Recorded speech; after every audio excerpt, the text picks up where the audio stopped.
Nuestro programa va a girar hoy en torno a las posibles causas, ¿no? Estamos haciendo hipótesis todavía. Lo que parece es que los cables de las vías potenciadas se deterioraron por alguna razón y muchas veces el hormigón falla de manera, digamos, lenta. Empieza a quebrar, se tuerce, cae. Pero una caída súbita como esta es de mucha preocupación. No hay una obligatoriedad para el que construye de una supervisión oficial. Saludos cordiales y bienvenidos una semana más a Destodo Magazine, donde hablamos de todo sin saber de nada. Y antes de dar paso a mis compañeros, decirles, y creo que hablo en nombre de todo el equipo, primero que enviamos nuestras condolencias a todos los afectados.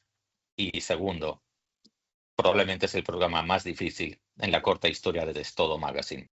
Bien, saludamos a la audiencia y como lo dice Laureano, estos son esos programas que uno no quiere hacer, que uno no quiere producir, pero digamos que hay un compromiso con la audiencia que hay que cumplir y en eso estamos. Empezar por recordar a la audiencia que este programa lo pueden escuchar a través de 97.9 todos los sábados a las 2 de la tarde y también por Spotify después de las 6 de la tarde los viernes y por YouTube también. Diego López, gracias por estar acá. Muchas gracias y lo primero también es mandar un saludo afectuoso y con cariño para todas las familias que han tenido víctimas en esta desgracia. Y nada, que los encomendamos, los ponemos en manos de Dios y ojalá puedan encontrar paz y sosiego en estos días. Bueno, hoy vamos a cambiar un poco la dinámica de nuestro programa, la estructura del programa. Mantenemos algunos de los segmentos, pero la dinámica va a variar un poco justamente por el contenido que tenemos para hoy. Y nuestro invitado, pues, está aquí acompañándonos desde un principio del programa también. Él es Julio Herrera, egresado no de Pucamaima, sino de Ucamaima. Correcto. Con maestría en planificación urbana, él ha ejercido durante 30 años en el área de diseño y construcción y se ha dedicado especialmente a la edificación con estructuras en acero en su empresa Formas. Ha tenido también experiencia laboral en otros países como Estados Unidos, Haití y Guyana. Julio, gracias por estar acá. Gracias a ustedes. Bueno, justamente porque Julio tiene experiencia en el tema de estructuras, construcción y estructuras sobre todo, pues lo hemos querido invitar porque básicamente nuestro programa va a girar hoy en torno a las posibles causas, ¿no? Estamos haciendo hipótesis todavía porque no hay el tiempo suficiente para establecer todavía con exactitud cuáles fueron las causas del derrumbe del techo de Jet Set. Entonces lo que queremos es básicamente establecer hipótesis, obviamente con una persona que sabe del tema, porque no queremos entrar en especulaciones y tampoco en acusaciones, eso sí queremos dejarlo claro. Entonces, para repasar, sí me gustaría decir, por lo menos hoy a las viernes en la mañana que grabamos este programa, pues el saldo que ha dejado esta lamentable tragedia son 221 personas fallecidas, según el boletín del Centro de Operaciones de Emergencias, 221 personas fallecidas, 146 personas sin identificar y 189 personas rescatadas. Laureano. Pues es un saldo terrible, trágico. Esto yo creo que va a dejar una huella permanente en la sociedad dominicana, porque en cierto sentido todos, directa e indirectamente, somos afectados por algo así. Y yo creo que con este espíritu hacemos el programa, nos tiene que también dejar algunas enseñanzas, porque lo que no puede ser es que nos puedan pasar desgracias que entiendo que son prevenibles. Y creo que también hay que poner esto, o con este espíritu, sobre la mesa. Bueno, como todas las semanas, pues hemos recogido también frase de la semana de lo que ha ocurrido durante la tragedia de Jet Set.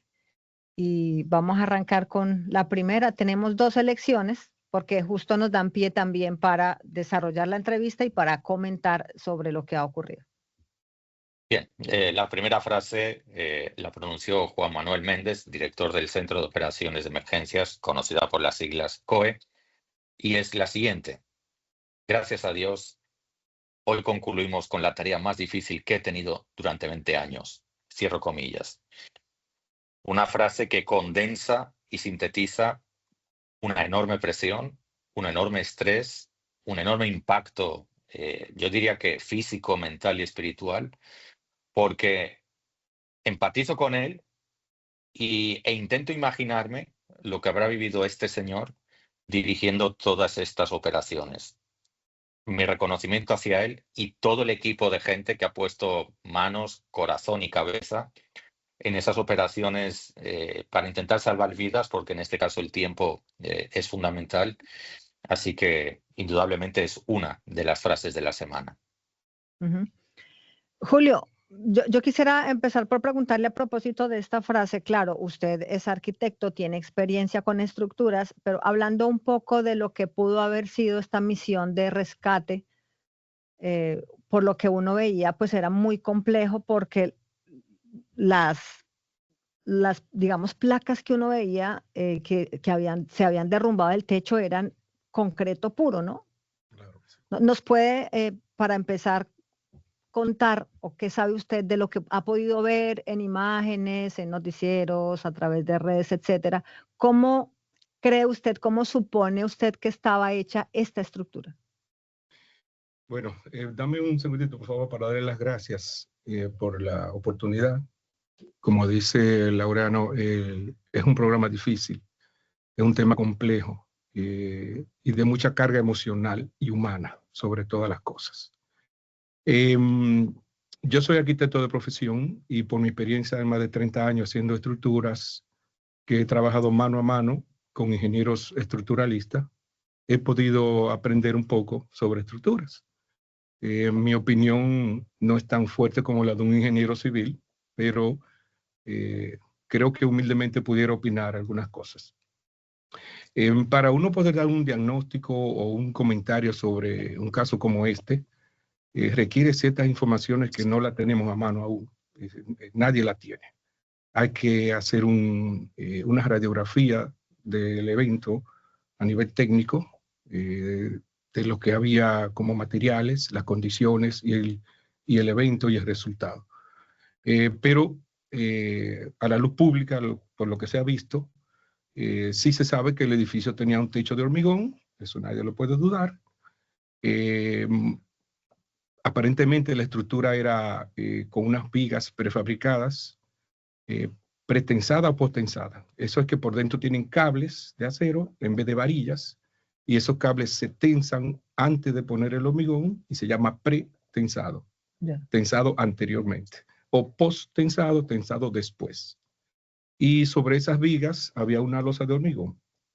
Y lo que parece es que los cables de las vigas postensadas se deterioraron por alguna razón, ya sea fatiga de la estructura, corrosión por el salitre cerca de Santo Domingo, filtraciones, en fin. Y esos cables entonces fallaron, y basta con que un elemento de esos principales haya fallado para que colapsara tan bruscamente, que es la mayor preocupación ahora, o sea, la forma en que el hormigón colapsó tan bruscamente. Usted habla de hormigón. Hormigón son, para que la gente que no entiende muy bien este tema, son placas de concreto, ¿verdad?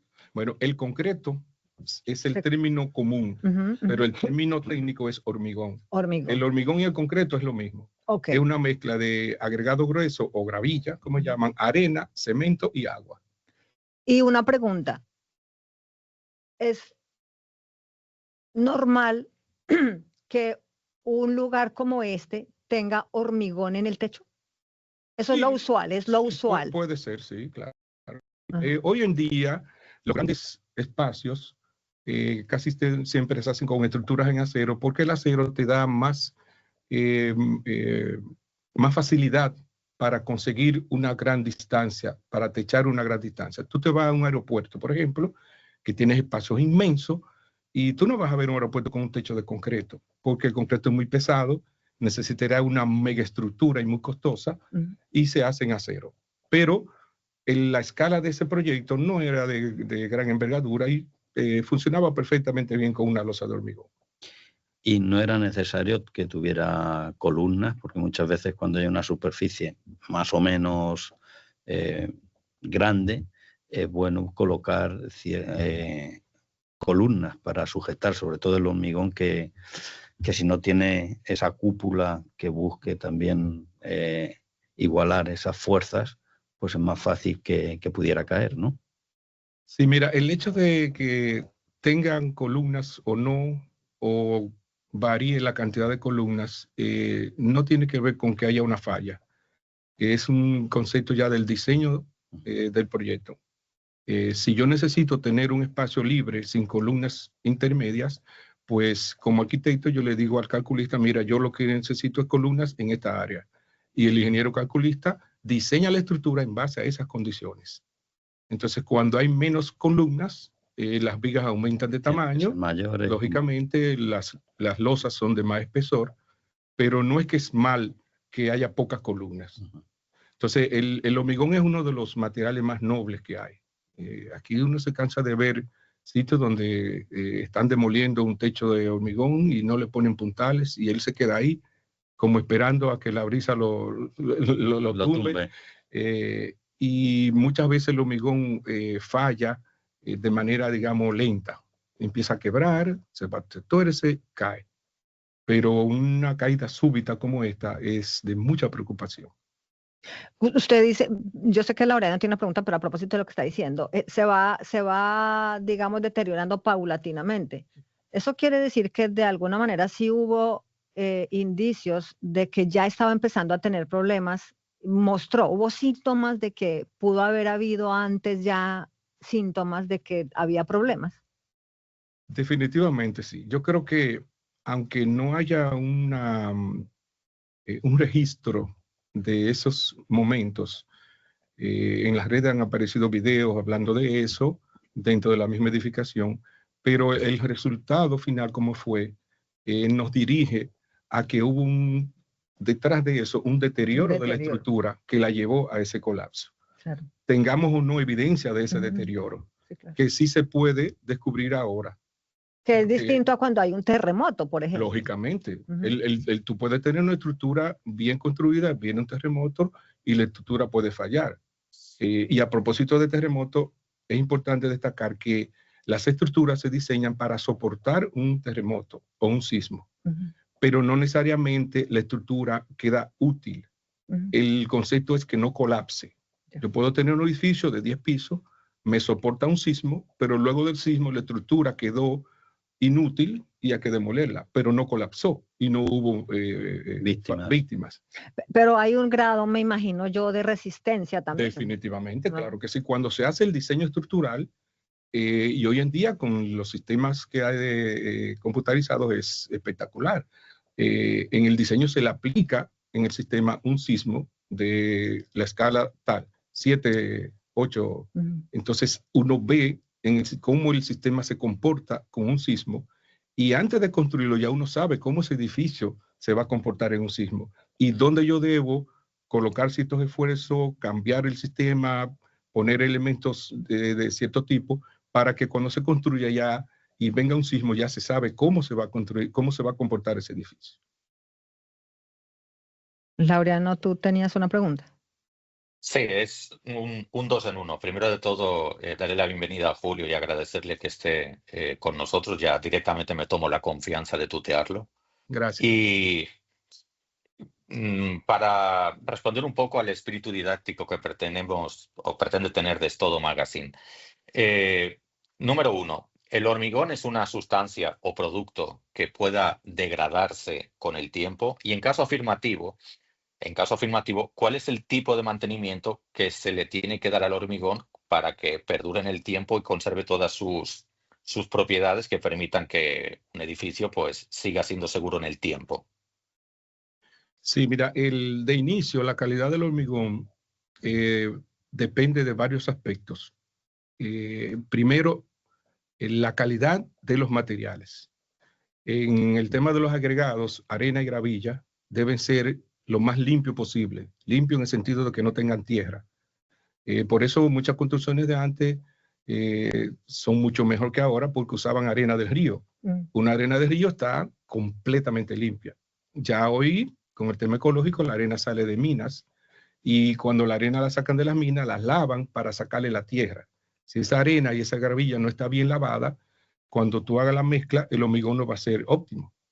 Pero en todas las obras existe el monitoreo de los materiales y las pruebas. Se toma una muestra del hormigón, se lleva a un laboratorio y se obtiene un resultado.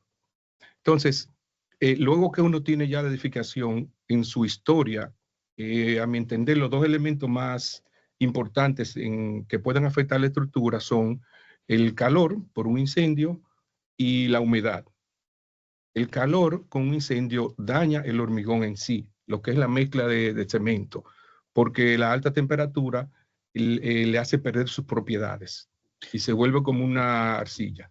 Y el agua daña el acero, porque el hormigón es una mezcla de el concreto y el hormigón mezclan acero y hormigón. El hormigón armado que decía. El hormigón armado. Ese armado es la armadura que es el acero. Entonces, si tienes un techo donde tienes filtraciones constantes, esa filtración penetra a la estructura y donde llega es al acero. Y si hay una grieta por donde entra oxígeno, ya ese acero empieza a deteriorarse. Yo he hecho proyectos de remodelación que rompemos una losa y cuando vemos el acero está en la mitad de su dimensión, porque hubo filtraciones, se dañó y lo que queda es un 50% del acero. Entonces, por eso el mantenimiento con relación a la humedad es lo más crítico en nuestro país. Estamos en un trópico, aquí llueve el día más claro, como dicen, y el dolor de cabeza más grande de las edificaciones es el tema de las filtraciones. Y es muy, muy delicado ese punto.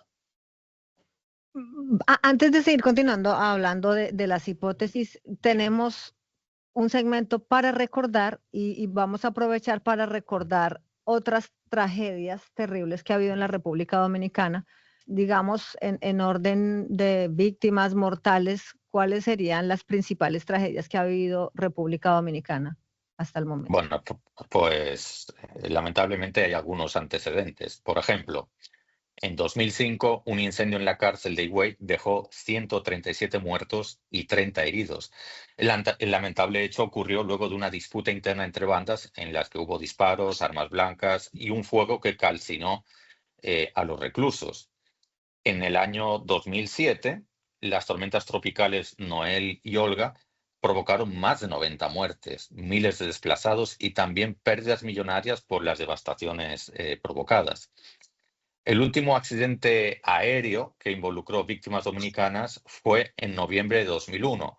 Un vuelo de American Airlines entre Nueva York y Santo Domingo dejó 68 víctimas mortales. Y el más reciente, en agosto de 2023, la explosión de un tanque de gas en el Mercado Viejo de San Cristóbal provocó la muerte de 38 personas, así como decenas de heridos y estructuras físicas afectadas por o en los alrededores.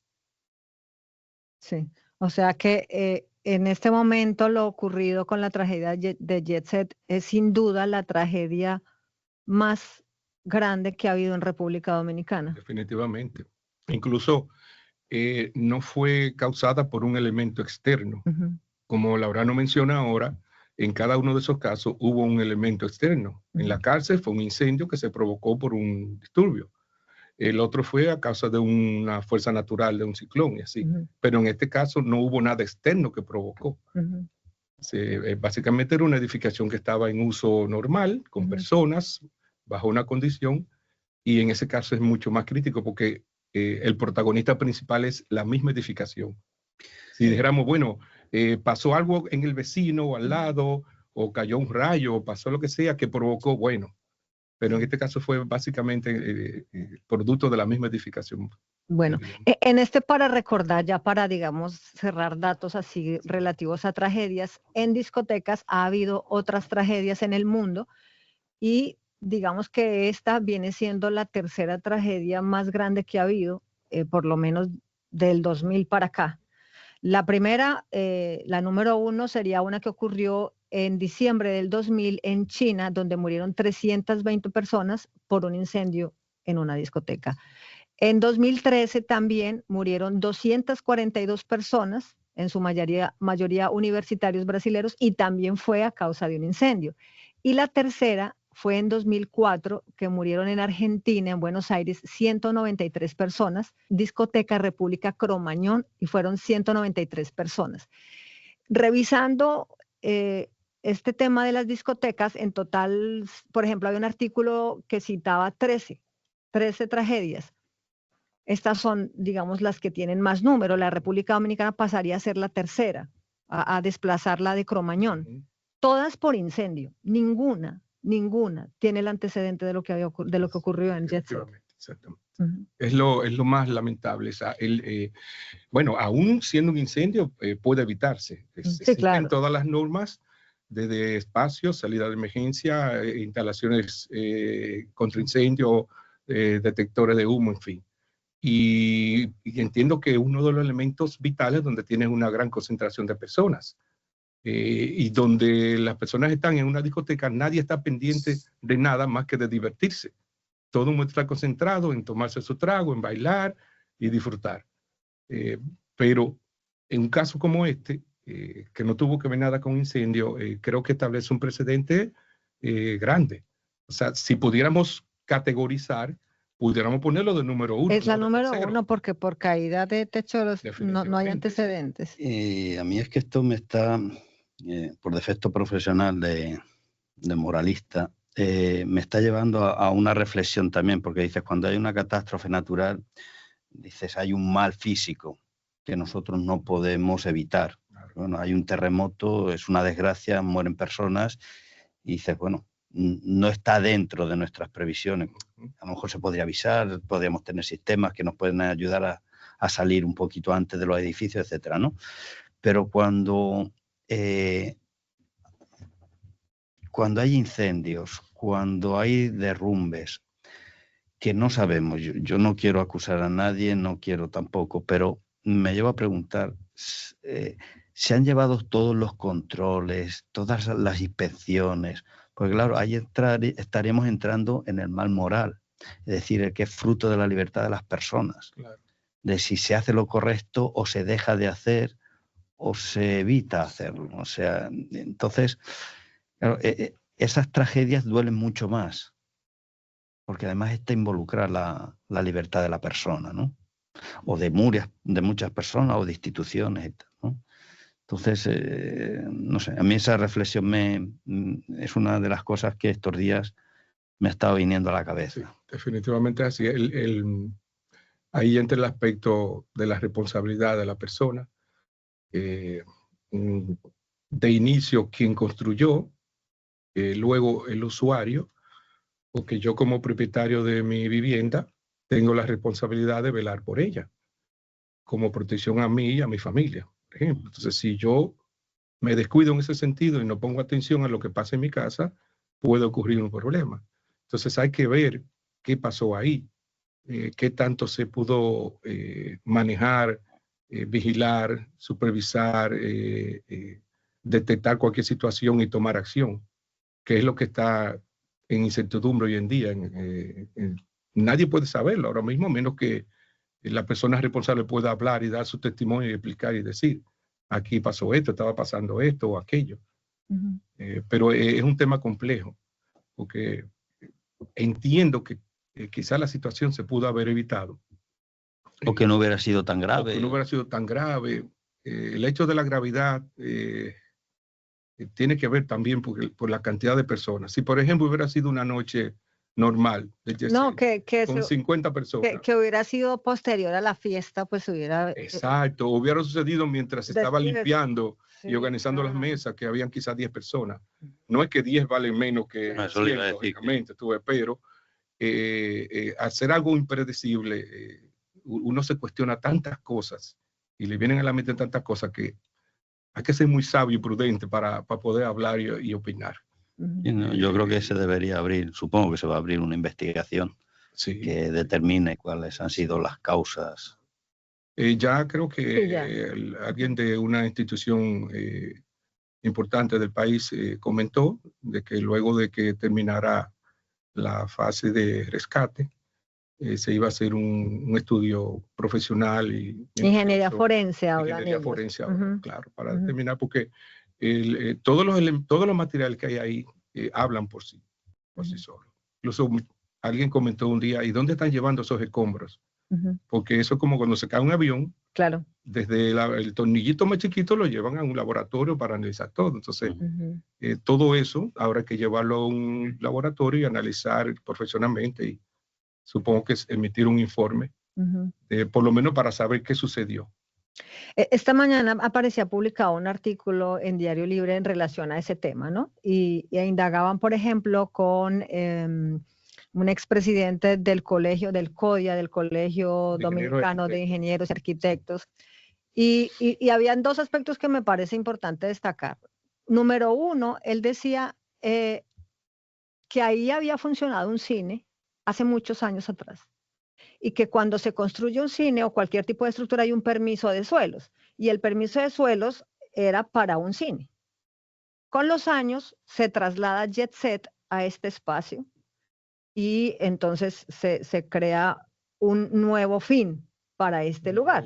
Entonces, es, por ejemplo, digamos, una parte del cuestionamiento que él hace. Y número dos, el tema del incendio en 2023 a causa de un cortocircuito con una planta, ¿no? Sobre eso me gustaría que usted nos comentara.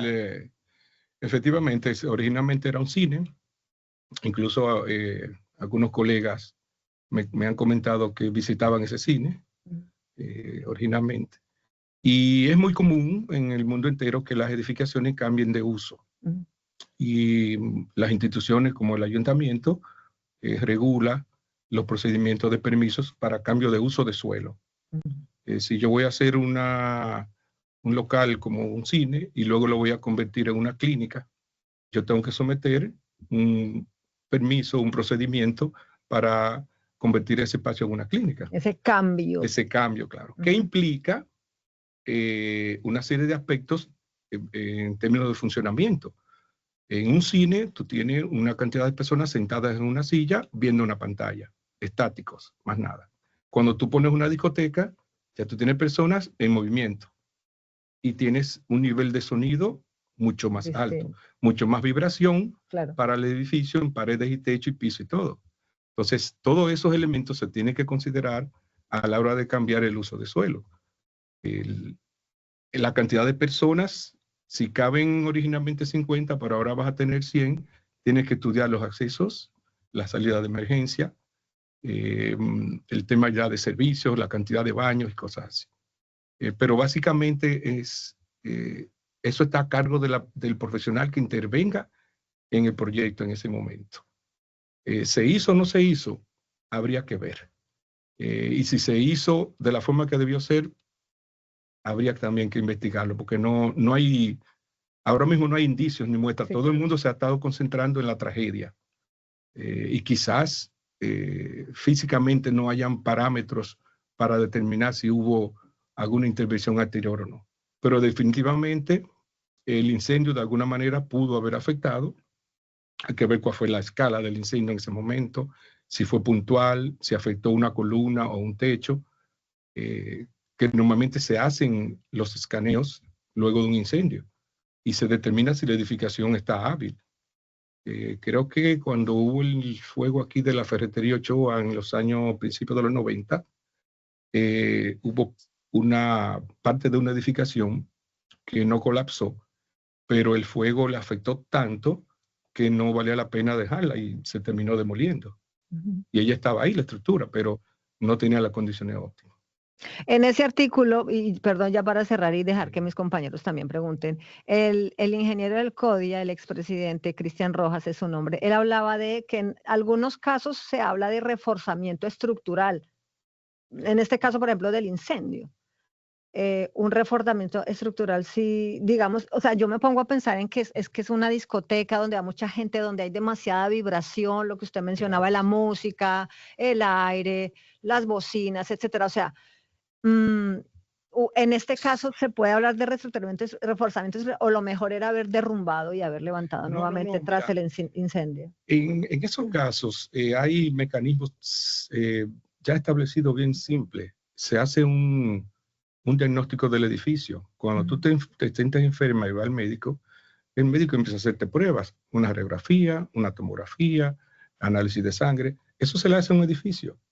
Entonces, si tú no tienes constancia de lo que hay construido, tú haces lo que se llama un ferroscan, que es un escáner sobre los elementos estructurales y te muestra lo que tú tienes de acero dentro, cuántas varillas, de qué diámetro, en qué disposición. Y tomas muestras del hormigón, unas muestras en forma de cilindro, la llevas a un laboratorio y el laboratorio te determina la resistencia de ese hormigón. Entonces, con esos datos, más las dimensiones de los elementos, desde zapata, columnas y vigas, tú haces un diagnóstico en ese momento de la condición de ese edificio. Y ahí determinas si estás apto para lo que lo vas a usar. Si no está apto, entonces tú dices, vamos a hacer un refuerzo, vamos a colocar este elemento allí, este aquí, que garantice la estructura. Incluso recuerdo, no recuerdo, hace unos años, que creo que fue a raíz del sismo de Haití, que se hicieron ciertos análisis en nuestro país sobre ciertas edificaciones, y las normas constructivas van avanzando cada día y van cambiando. Y muchos edificios en Santiago se sometieron a reforzamiento, porque si venía un sismo de esa categoría, podían tener problemas. Y se hicieron refuerzos a muchos edificios aquí perfectamente bien. Y eso seguirá pasando en la historia de las edificaciones. Laura no tiene levantada la mano hace rato. No sé si se le quedó o es de una última pregunta. No, esa mano es nueva. Gracias por mirar a esta dirección de vez en cuando. Es un 2 en 1. He visto algunas fotografías circulando en las redes sociales y todavía no me atrevo a decir si las fotos son auténticas o están manipuladas con edición o inteligencia artificial y demás, así que es una pregunta que hago desde la extrema prudencia. Pero en esas fotos que andan circulando por redes sociales, aparentemente en el techo había algunos, aparentemente, aparatos de aire acondicionado, plantas, etcétera, ¿no? Como que se colocaron por encima del techo. La primera pregunta es, ¿esa carga de objetos puede ser motivo suficiente para que el techo se caiga? ¿O no tiene nada que ver? ¿O sí tiene que ver, pero acompañado de otros factores extra?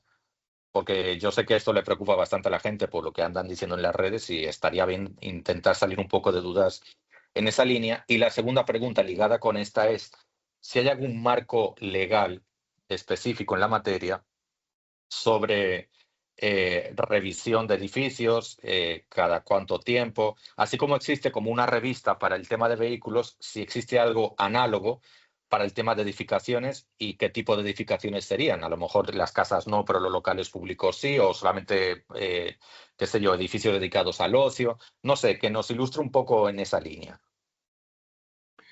Fíjate, con relación a los elementos en la azotea, es muy común y es muy normal que en cualquier edificación tengamos algo en la azotea. Desde nuestro apartamento, nuestra casa, tenemos un tinaco. El agua pesa mucho, mucho. Podemos tener compresores de aire acondicionado, hasta una planta de emergencia. Eso es normal. ¿Dónde está la clave? Que esa losa de techo se haya diseñado para soportar esa carga.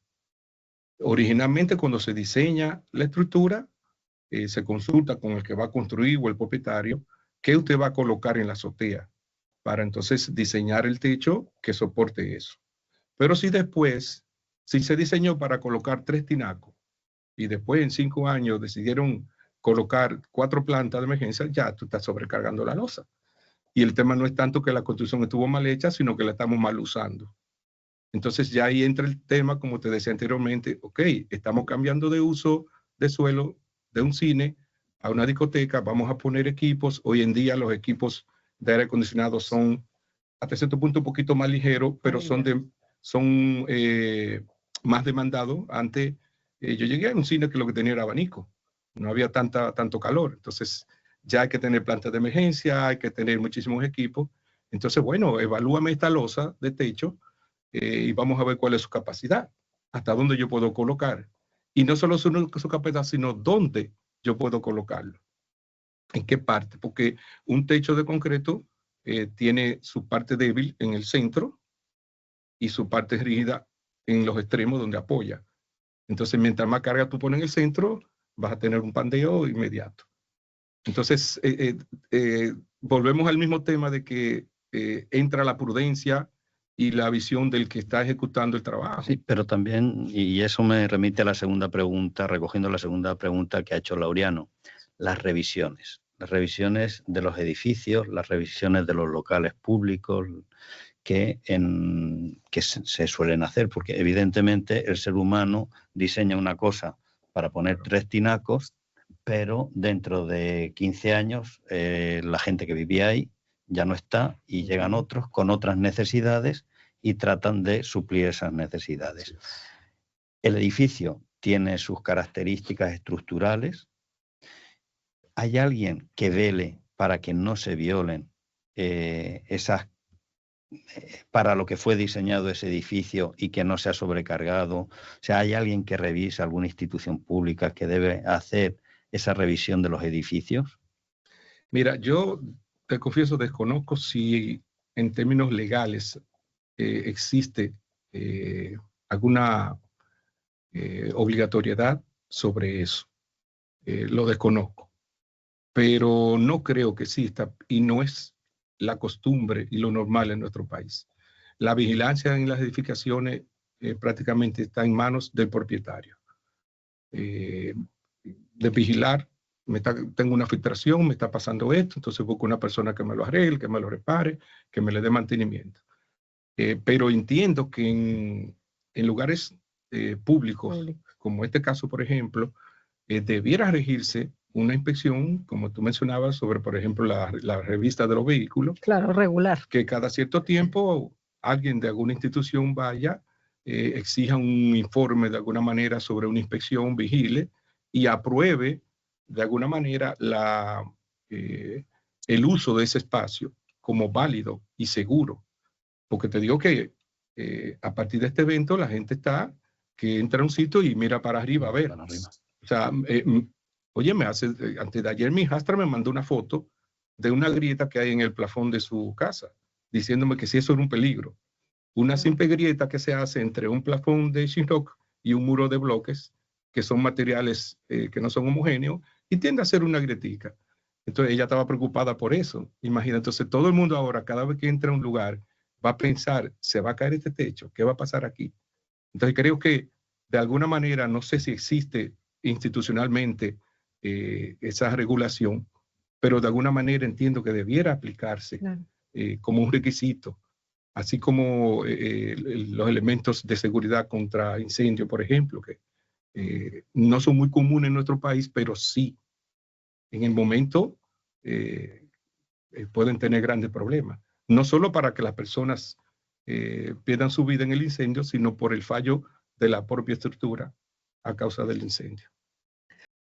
Bueno, yo voy a citar otra frase de la semana para que no se nos quede y que está relacionada con lo que estamos hablando, y es una frase que dijo Micaías Pérez, el hermano del merenguero Rubí Pérez, y las dijo ayer cuando estaban en la ceremonia del funeral de Rubí Pérez, y cito, lo voy a decir de manera muy responsable, eso, o sea, la tragedia que están viviendo hoy los familiares, es solo porque no tenemos instituciones fuertes.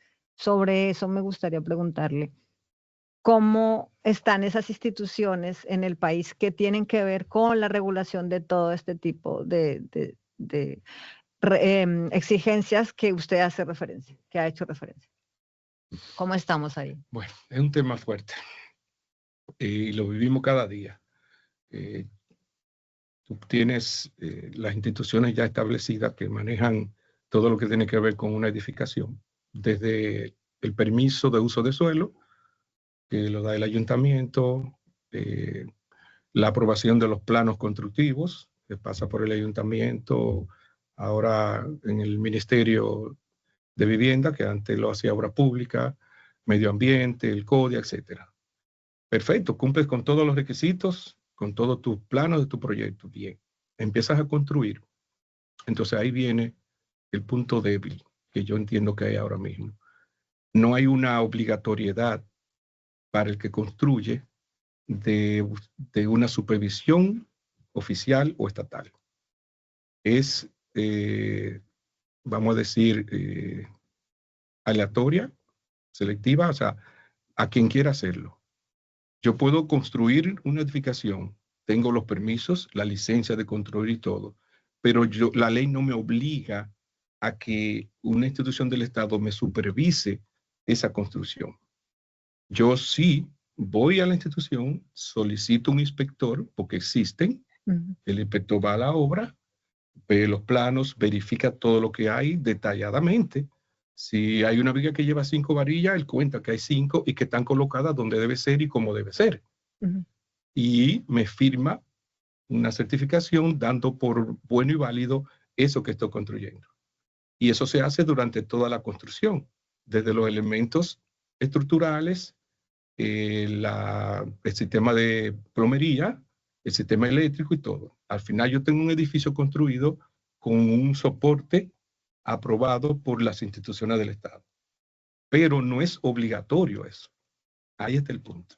Pero la obligatoriedad normalmente surge cuando tú vas a financiar la obra, porque el banco que te va a financiar te exige esa supervisión por parte del Estado. Pero aquí nos estamos centrando en el momento que se construye el edificio. Claro. Que se evita también los fraudes en la construcción. Y los juicios. Pero claro, yo entiendo que también el señor Pérez está haciendo mención a instituciones que pudieran, lo que decíamos antes, vigilar de manera periódica los espacios, los edificios, sobre todo que están destinados para el público. Lo tenemos instituido para vigilar un vehículo, imagínate.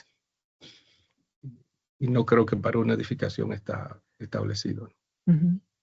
Bueno, antes de concluir y cerrar, que queremos dejar como esos aprendizajes que al final las tragedias dejan lecciones y aprendizajes, ¿no? Tenemos un segmento en el programa que le dedicamos a el personaje de la semana, y esta semana pues hemos elegido unos personajes. Sí, que a mí me hubiera gustado poderlos mencionar cuando hacen trabajo de prevención, que también es muy importante, pero desafortunadamente por lo que ha acontecido, pues nos lleva también a destacar todo el trabajo que han hecho los rescatistas, el personal médico y todas las instituciones involucradas en asistir y en rescatar a las víctimas y también acompañar a los familiares. Nuestro agradecimiento y aplauso por ese trabajo difícil que han podido y que han realizado en estos días. Bien. Bueno, vámonos entonces con esas lecciones. ¿Cuál pensaría usted que son esas lecciones que debería dejarnos esta tragedia? Mira, como te decía al principio, aquí hay un aspecto humano demasiado fuerte. Creo que el país ha demostrado que humanamente está afectado más por el tema humano que por el tema técnico. O sea, la identificación, la solidaridad, o sea, los mismos rescatistas se percibía como si estuvieran rescatando a sus familiares. ¿Cuántos de nosotros tuvo relación con alguna persona de la fallecida? Unos cuantos, pero todos estamos hace unos días con una angustia increíble, el país entero. Entonces, yo entiendo que ese sentir y ese efecto que tuvo esa catástrofe debe traducirse de alguna manera en una acción en lo adelante. Yo creo que el mayor aprendizaje puede ser ese, o sea, tuvimos este problema, tuvimos esta desgracia, tenemos que cambiar. Algo hay que hacer obligatoriamente, y entiendo que ese algo y ese cambio definitivamente tiene que venir de las instituciones que rigen las construcciones. O sea, porque yo como profesional puedo sugerir, pero yo no puedo tomar ninguna acción para establecer algún requisito o algún plan o lo que sea. Tiene que ser por parte de las instituciones del Estado, y hay que ver hasta qué punto entonces el Estado puede estar sensiblemente afectado por eso, despertar su gran responsabilidad en ese sentido y establecer entonces a partir de ahora mecanismos que de alguna manera eviten situaciones como esta. no solo en las edificaciones nuevas, sino en las existentes. O sea, yo entiendo que, así como pasó con esa, pueden haber muchísimas edificaciones en la ciudad con la misma conducción y nadie lo sabe. Entonces entiendo que debiera trabajarse en ese sentido de quizás hacer un levantamiento, un inventario de las edificaciones de esa categoría, de donde van muchas personas, sitios vulnerables, vamos a decir, por las condiciones que tienen, la edad de la edificación, la zona donde está, siempre el tema de salitre es un problema. Y que de alguna manera, por lo menos lo que está ahora, se pueda intervenir y prevenir una nueva catástrofe en un trabajo en conjunto con el propietario de la edificación. Porque yo como propietario, si no me exigen hacer esto, bueno, yo me siento en la libertad de hacerlo o no hacerlo. Quizá puedo pecar en ignorancia, quizá no sé de esto, quizá para mí ese techo se veía bien. Subestima Lógico, claro, las consecuencias. Quizá no tengo conocimiento y nunca pensé que se iba a caer, y es una opinión válida. O sea, nadie piensa que una estructura se va a caer, se supone que está bien hecha. Es lo que todos esperamos. Sí, claro. Pero hemos visto que sí existe la posibilidad, por las condiciones que fueran. Bien hecha y bien tratada. Exactamente. Laureano, no sé si quieras ya para cerrar agregar algo.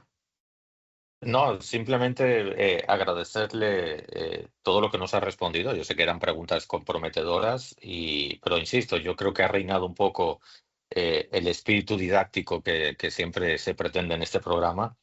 Y a mí personalmente me ha servido mucho porque, claro, uno empieza a ver hasta teorías conspiranoicas y yo creo que el momento lo que requiere es claridad y sobre todo, con eso yo es que estaba iniciando mi intervención en este programa, que esta tragedia, que es una tragedia, nos deja algún aprendizaje significativo para que por lo menos sea la última tragedia, no que estemos condenados a vivir otros episodios como este. Así que, de mi parte, Julio, un enorme agradecimiento.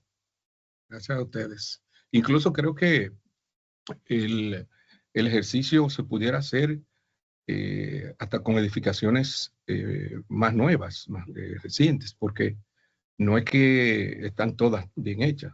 O sea, los profesionales de mi área que a simple vista nos damos cuenta de ciertas cosas, vemos edificaciones que se van levantando en la ciudad, que uno sabe que tienen, que levantan dudas. Entonces, creo que pudiera abarcarse incluso edificaciones de ese tipo, que te dice, bueno, no, es un edificio que tiene 5 años nada más, ahí no hay ningún problema. Sí, pero vamos a revisar el trasfondo, su historia, de alguna manera. Sus controles. Sus controles, exactamente. Y por lo que tú dices, lo que vino después, qué sé yo, en una plaza, yo tengo un local que compré y tengo una oficina, luego lo vendo o lo alquilo y alguien pone un restaurante. ¿Cuántas personas hay en un restaurante? Muchísimo más que en una oficina. Ya tenemos un mayor peso. Se diseñó para esa carga. Ya entra una cocina, entra calor, entran suministro de gas. Si lo hacemos entonces una discoteca, viene la vibración por la gente bailando. Entonces, todo ese cambio de uso en un mismo espacio no puede dar ese tipo de situaciones. También, a propósito de lo que usted decía y como reflexión, el hermano también de Rudy Pérez hacía alusión a que cada uno desde el rol que tiene que aportar para que seamos una mejor nación, lo decía él. Sí. Y creo que en ese sentido, todas estas personas que tienen que ver, por ejemplo, con los permisos en las instituciones públicas, a veces usted escucha historias en las que no, es que yo tengo que dar un dinero para que me aprueben, para que me revisen el plano. O sea, hay personas que en sus espacios están viendo cómo se benefician y cómo se lucran personalmente. Y a veces, de una manera muy relajada, dan permisos, autorizan y reciben lo suyo, no hacen su tarea, y cuando uno va viendo, y no que esa sea la causa principal, pero esos son factores que influyen, y uno también es responsable desde su rol de también este tipo de tragedias, ¿no? Porque en determinados momentos no se es riguroso con la labor que usted tiene como funcionario público. en otorgar un permiso, como usted decía, de inspeccionar con la regularidad que se debe y no esperar el billete por debajo para que, ay, hágame esto así rapidito. O sea, eso es parte, creo que también de las lecciones que nos debe dejar esta tragedia, ¿no? Sí, no todos los profesionales son malos. Sí, no, claro, no estamos generalizando. Hay muchos claro. profesionales del área de construcción Por que suerte se manejan muy bien, Sí, claro. igual que en todas las áreas, en las leyes, en la medicina. Entonces, el aspecto que tú hablas de la extorsión, vamos a decir, creo que no es muy común en el área de construcción cuando tú vas como manda la ley. O sea, yo puedo llevar un proyecto al ayuntamiento para que me lo aprueben y yo no tengo que pagarle a nadie por eso. Me lo aprueban, cumplo con mis requisitos, construyo, bien. Yo he escuchado historias de primera mano, se lo digo, de verdad, de gente de confianza que me dice, constructores o personas que han adelantado, pero me dice, usted sabe que uno tiene que pasar el dinerito porque si no, no le aprueban. O sea, no estoy diciendo que necesariamente lo que me han contado es que le aprueban sin revisión, pero que para poder entrar en la fila hay que pasar un dinero. Y eso tampoco está bien. Claro. En muchos casos lo que sucede es que las personas quieren que le aprueben algo que no está dentro de las normas, que es algo que sale de los reglamentos, y se usa ese elemento de dar un dinero por abajo para que le aprueben algo. Algo sencillo como, por ejemplo, un lindero. Es la distancia que debe dejar entre la edificación y el límite de propiedad. Está regularizado por la zona de la ciudad, por el tipo de edificación, por la altura. Y el ayuntamiento te dice, no, tienes que dejar 2 metros de lindero. Pero el que va con tú dice, no, no puedo dejarte 2 metros. Me salió muy cara la tierra. Déjame 1,5 metros. Entonces ahí empieza un tema de llegar a un acuerdo que muchas veces entonces lleva a eso. Bueno, pues te doy tanto para que me apruebe que sea menos. Pero lo normal no es eso. O sea, yo puedo llegar y hacer mi proceso completo sin tener que dar dinero para que me aprueben. Y luego, en la construcción, ahí sí se da mucho el tema, porque es un asunto de una persona que va y te supervisa. Ya no es todo un mecanismo de una institución de diferentes departamentos. El que va a supervisar la obra puede firmarte como bueno y válido algo que no está bien hecho. Es que a eso me refiero. O sea, estamos dependiendo de los intereses particulares de una sola persona. Así es. Y entonces eso quiere decir que hay un mal diseño en esos permisos, porque no puede ser una persona la única. Yo no diría un mal diseño, es un tema ya de criterio y de ética del profesional. No, no, claro, pero si se supone que hay una persona que es la que solamente, o sea, que una sola persona tenga la potestad de dar ese permiso, o sea, como que debería haber un grupo para que haya consenso sobre que eso está bien hecho y que no dependa de una persona, porque muchas personas que entran a esos cargos públicos saben que es temporal y la mentalidad es, yo tengo que hacer lo mío. Se lo digo porque lamentablemente yo he escuchado gente dar testimonio de eso que yo le estoy diciendo. Yo creo que aquí la bioética nos podría enseñar algo también, porque sobre todo con las investigaciones en seres humanos, se confía en la buena voluntad del investigador. Así es. Pero no siempre todos los investigadores tienen esa buena voluntad. Y entonces se crean los comités de bioética para regular las investigaciones y acompañar a los investigadores en esas investigaciones, para que no se vulneren los derechos de las personas que participan en ellas. Y yo creo que es por donde estaba yendo Dolly, o sea, que todo dependa de una única persona, pues a lo mejor esa persona puede ser una persona honrada, honesta, cabal, y no hay ningún inconveniente. Pero siempre puede aparecer alguno que no tenga esa buena intención. De todo hay en la viña del Señor, dice una frase por ahí. Incluso nadie está libre de que se le escape algo en una supervisión. O algún error. Ni siquiera de mala fe o por un interés económico. Y en términos de estructura hay detallitos que son muy importantes. No sé si ustedes saben lo que es un estribo. Sí. Un estribo es la varilla que le da la vuelta y amarra toda la varilla de una columna o de una viga. Sí.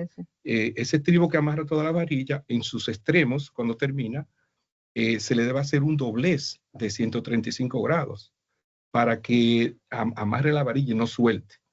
Hace unos años, que sé yo, 20, 30 años, eso no se consideraba. Y me parece que a raíz del sismo del 86 en México, creo, se determinó que hubo muchas fallas a causa de ese. Que se notaba. Y eso nada más era hacerle una cosita así a una varilla. O sea, elementos tan simples como eso pueden afectar una estructura. Y que hay tantos. Exacto. Entonces, quizás tú haces la mejor supervisión, con la mejor intención, con el mejor servicio profesional, y se te puede escapar algo sencillo. Entonces, por eso también se incluyen la memoria fotográfica en los proyectos. Siempre hay que tener una memoria fotográfica para cualquier evento, tener una constancia. Pero vivimos en esa balanza de un lado para otro constantemente sobre lo que tú hablas de que, como la gran mayoría de cosas en nuestro país, en muchos países, el término de corrupción arropa todo.